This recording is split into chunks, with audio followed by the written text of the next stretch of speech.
ప్రపంచ వినికిడి దినోత్సవం సందర్భంగా వినికిడి పరీక్షలు నిర్వహించి అవగాహన సదస్సులను ఏర్పాటు చేయనున్నట్లు Andhra Pradesh audiologist and speech language pathologist association, Indian speech language and hearing association Andhra Pradesh शाखा general secretary doctor Peppili Gopi Venkatesh, executive సభ్యులు డాక్టర్ పి రేణుకాదేవిలు తెలిపారు. కాకినాడ నగరంలోని వాగ్దేవి స్పీచ్ అండ్ హియరింగ్ క్లినిక్లో ఏర్పాటు చేసిన మీడియా సమావేశంలో వారు మాట్లాడారు.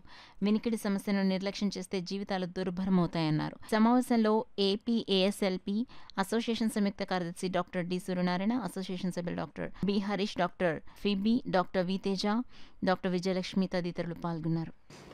రేపు మార్చి 3 ప్రపంచ వినికిడి దినోత్సవం సందర్భంగా ఆంధ్రప్రదేశ్లో పలుచోట్ల ఆడియాలజిస్ట్ అండ్ స్పీచ్ లాంగ్వేజ్ పెథాలజిస్ట్లో వాళ్ళ క్లినిక్స్లో ఫ్రీ ఆఫ్ కాస్ట్లో హియరింగ్ టెస్ట్ అనేవి చేస్తున్నారండి.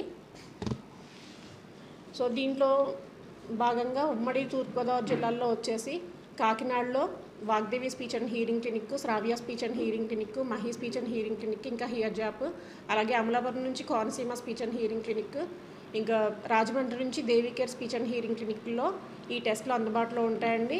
రేపు అంటే 3వ తారీఖు సోమవారము ఎనీ ఏజ్ గ్రూప్ వాళ్ళకి ఈ హియరింగ్ టెస్ట్ అనేవి ఫ్రీగా అందుబాటులో ఉంటాయి.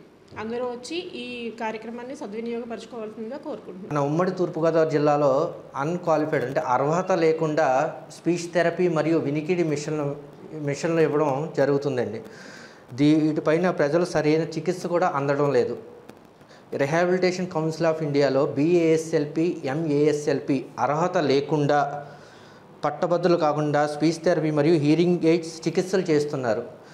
ఇలాంటి స్పీచ్ థెరపీ మరియు హీరింగ్ ఎయిడ్స్ క్లినిక్స్ పైన డిజేబిలిటీ వెల్ఫేర్ డిపార్ట్మెంట్ వారిని మరియు ఆంధ్రప్రదేశ్ ప్రభుత్వాన్ని కూడా మా అసోసియేషన్ తరఫున కోరడం జరుగుతుందండి.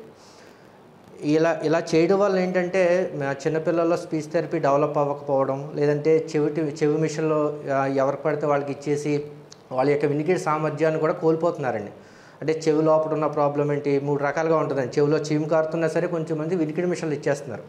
దానివల్ల ఏంటంటే వాళ్ళకి ఉన్న హీరింగ్ కూడా పోతుంది.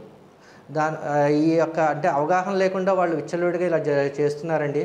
మా అసోసియేషన్ తరఫున మేము గవర్నమెంట్ని కోరుకుంటున్నాము, ఇలాంటి క్లినిక్స్ పైన తక్షణమే చర్యలు తీసుకోవాల్సిందిగా మేము మా అసోసియేషన్ తరఫున వాళ్ళని కోరడం జరుగుతుంది. ఈ సదుపాయం అనేది దొరుకుతుంది. కాకినాడలో చాలా సెంటర్స్ ఉన్నాయండి.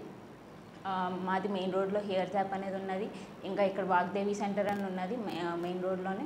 అలాగా Mahe speech and hearing aid centre కూడా ఉన్నది. సో ఎక్కడ కావాలంటే మీరు అక్కడికి వెళ్ళొచ్చు, కానీ హియరింగ్ టెస్ట్ అనేది అయితే చేయించుకోండి. అదే చెప్తున్నారు గోపి గారు కూడా, ఆల్రెడీ ఫ్రీ టెస్టింగ్ అనేది రేపు అవైలబుల్గా ఉంటుంది.